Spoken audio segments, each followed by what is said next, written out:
Hello, my name is Darren. I'm 58 and over my lifetime I've had various experiences with my own mental well-being.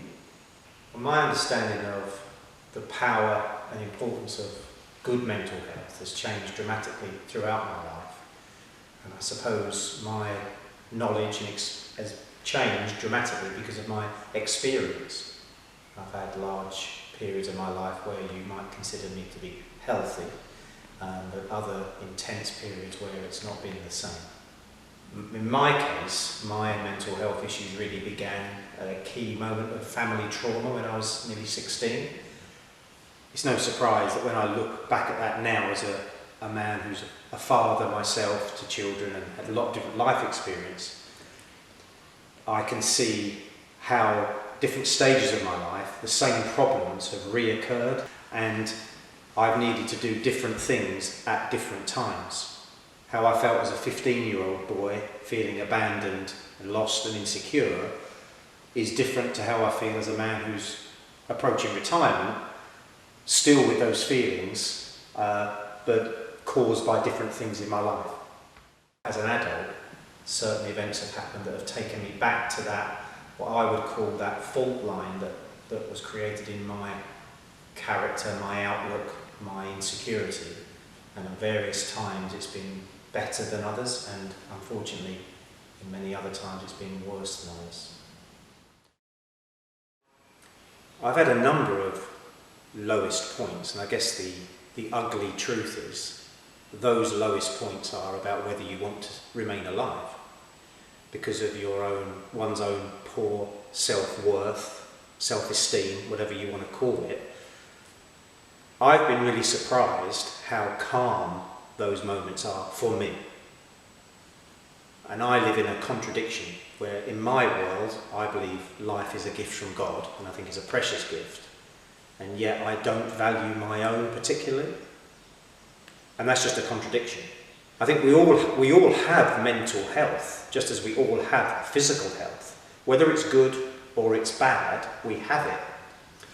And I've just learnt to stay calm and not pressurise myself in those low moments, knowing that they will pass.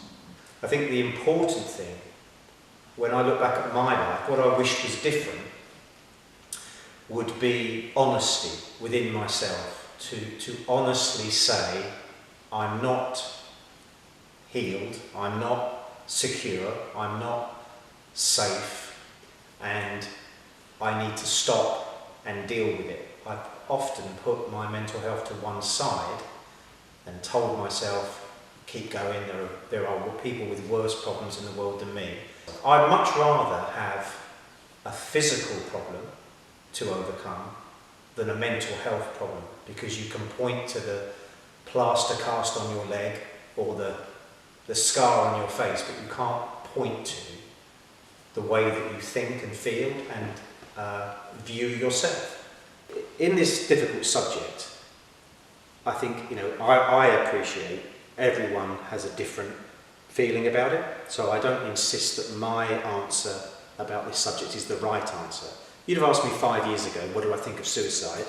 I would say it's a selfish act, the poor people who are left behind, they've got the lifetime curse of, I should have done something to help, I could have done more. I understand that in here. But honestly,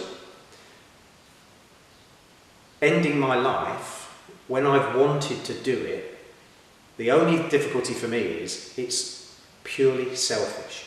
I would love to fall asleep and not wake up sometimes.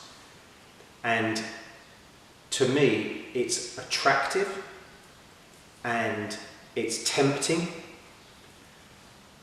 And I understand it, just as I've mentioned earlier about life experience, I understand those feelings far, far better than I ever did before.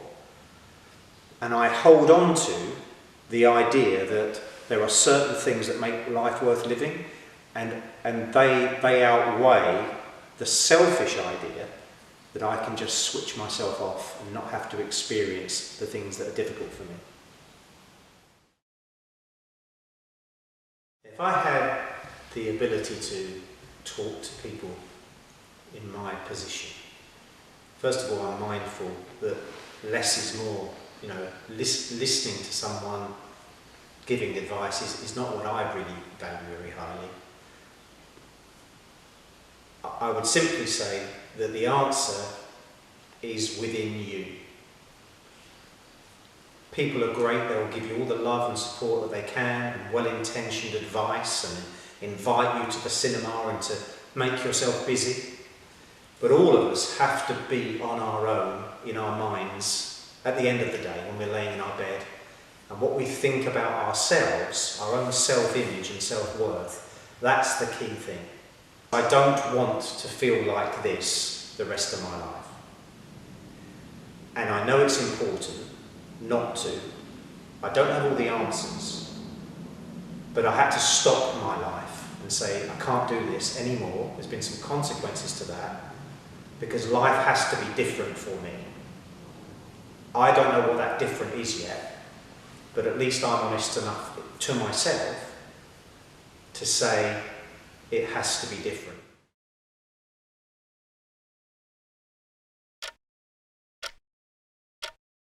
My name is Malcolm Kennedy. I am a psychotherapist. I have been practicing for about 17 years now. Prior to being a therapist, I worked in education. I worked in primary school and secondary education. I have been a head teacher, and my last few years of teaching, I was a maths teacher.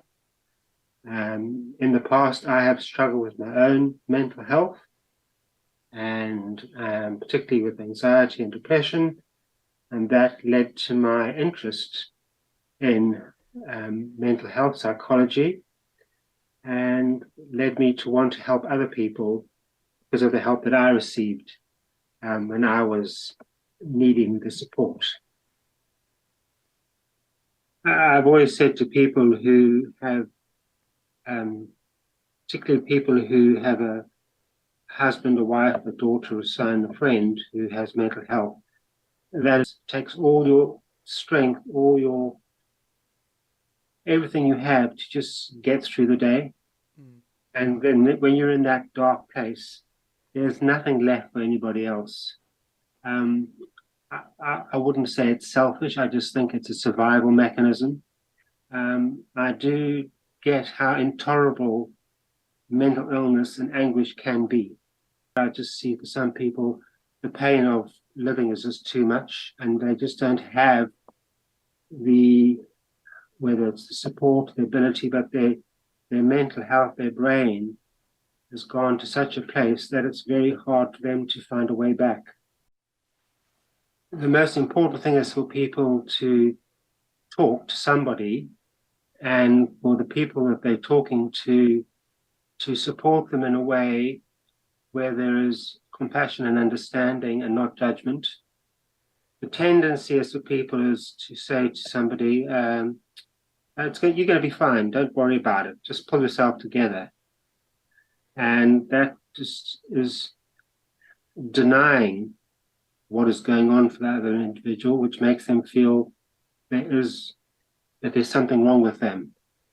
So that what you should be doing if you're struggling like that is reaching out and talking to somebody, and if you have the ability to find someone who can lead you to the right support, or looking online for a counselor or a therapist.